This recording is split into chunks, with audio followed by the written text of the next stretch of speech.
Black Ops 6 had yet another update for the game, including that new content that we are all expecting here, but as well, it had more technical changes, bug fixes, adjustments, and more to the game that you can expect to see the next time you log in. Today, we're running down all these changes, what was added, and what you should know. So drop your thoughts as we go along, drop a like if you enjoy the video, and make sure to subscribe to stay up to date with all things Black Ops 6. We're still only just getting started with the content here for Black Ops 6's launch, and I'd love to have you in the community as we chase down 600,000 subscribers while also continuing all that content. So if you're part of that nearly 75% of viewers not subscribed, you're new to the channel, I'd love to have you in the community. But for now, let's jump into the update and what it changed within Black Ops 6. So first and foremost, the content changes here. This is stuff that we knew was going to be happening, but Nuketown was added in as of today's playlist update at 10 a.m. Pacific, 1 p.m. Eastern, and then 6 p.m. in the UK and elsewhere in the world. Live right now, and will be for the entire duration of Black Ops 6. It's gonna be available in that current standard map pool, but right now, more importantly, there is a Nuketown 24/7 playlist going on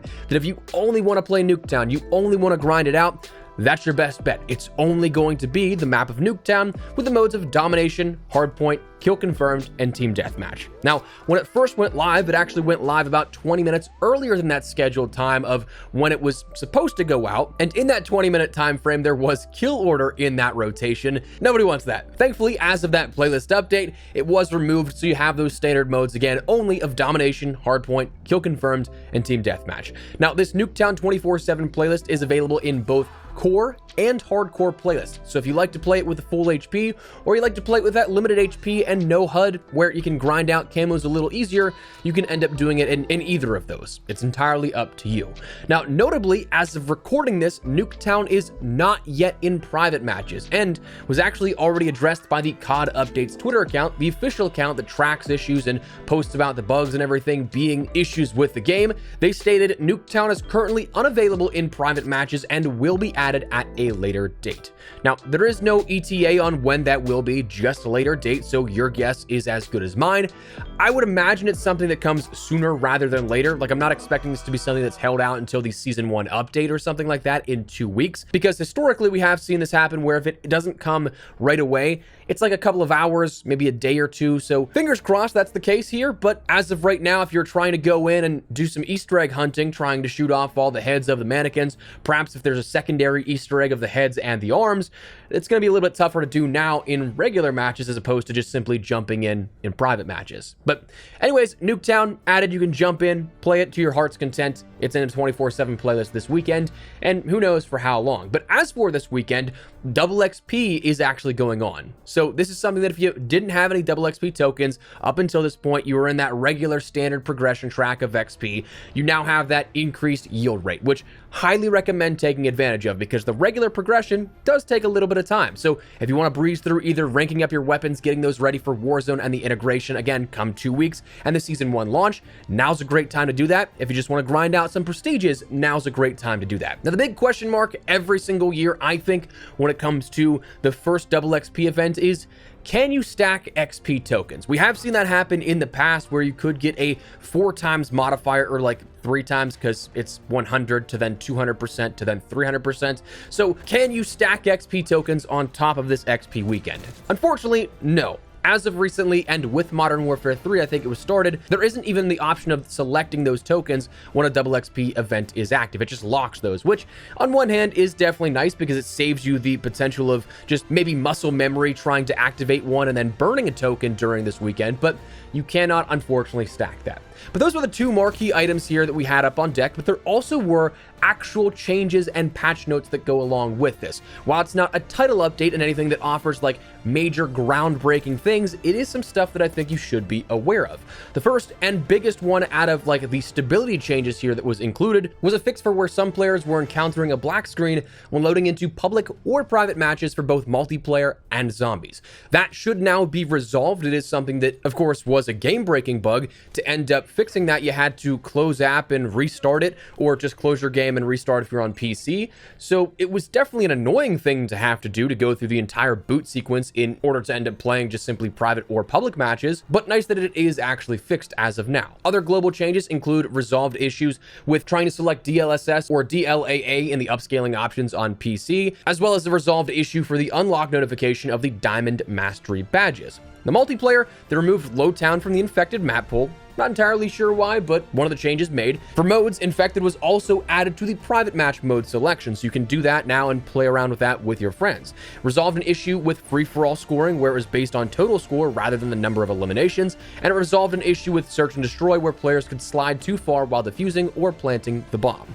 Weapons, they resolved an issue with the slug attachment on shotguns dealing incorrect damage, which was basically, if you didn't see this bug, it was something that as long as you had slugs equipped and it was, I think, within 12 meters or so, it didn't have to be a direct hit. Anything that was in the hip fire spread would be an insta-kill with that. So that is something that now is corrected in regards to that ammo type. They resolved an issue where challenges requiring dive kills were not awarded properly, and then they also offered a bit of stability for the UAV, Infected when earning medals, and the Vigilance perk. Now, Zombies did see a couple of different smaller changes here with this, but the most notable was on the map of Terminus, where they said they closed an exploit that allowed players to block zombie pathing with the Tactical Raft. So just like this past Tuesday when we ended up getting the Infected update, this also is something that now closes off an XP glitch that was available on Terminus, as well as then Liberty Falls. I think there is still one that does persist with Liberty Falls with the valves, but as of right now, the most notorious and most notable of them was the Terminus Raft glitch, where you could close off 2 levels of pathing where zombies would come right down to you,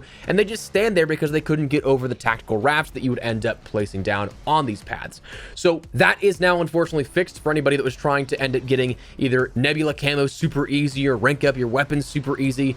That has now been fixed out. Now, there were a few unmentioned changes as well that were interesting that they weren't mentioned here with this. The biggest one for me, I think, is that the diamond camo challenges and some other challenges for camos were fixed out.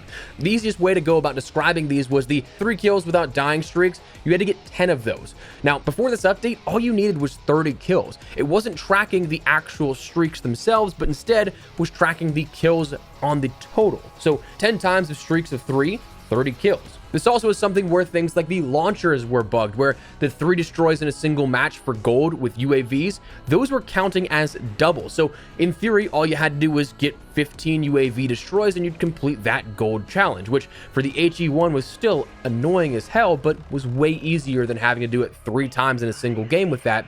But that's now been fixed, and also seemingly will apply to the Dark Spine challenges, where you have to get 5 streak destroys in a single match. So unfortunately, that is now fixed out, and you don't have the sort of shortcut here to this, but that's an unmentioned change for the camo challenge. That a lot of those that were bugged and double tracking or not tracking properly but still were giving you the credit, those have now been fixed. And then finally, the Monster Energy items now should hopefully be credited to players' accounts. That was something that was mentioned by Activision support, but was an unmentioned change in the patch notes. But that said, that is the update here that we ended up getting as of this Friday going into the weekend, and giving us new content plus some new changes to the game. So that is where we're going to wrap it up. Before we do, though, make sure to check out my friends over at Gamer Advantage for what I firmly believe are the best blue light glasses on the market. I've worked with these guys now for nearly 4 years, which is crazy to consider, and cannot recommend them enough. The most lightweight, comfortable, and durable frames on the market as far as I've used, and I definitely think they've helped my daily productivity. Now, full transparency, they are a bit more of an investment, but I do think your vision is absolutely worth investing into,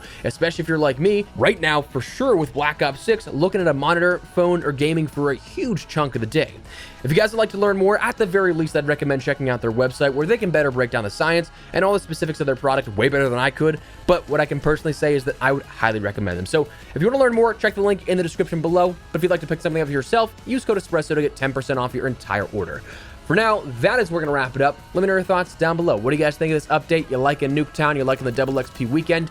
You liking some of the changes that were made, or maybe not so much, since they ended up patching the Terminus glitch and the bug with the camo challenges? Whatever the case, let me know your thoughts down below. But if you enjoyed the video, you found it at all insightful, do me a favor, drop a like on it. And of course, if you are new to the channel, make sure you subscribe so you don't miss a single thing running all things Black Ops 6, as we still have so much up on deck you won't want to miss. But for now, thanks so much for watching. Mine has been Espresso. I'll see you later. Take care and peace.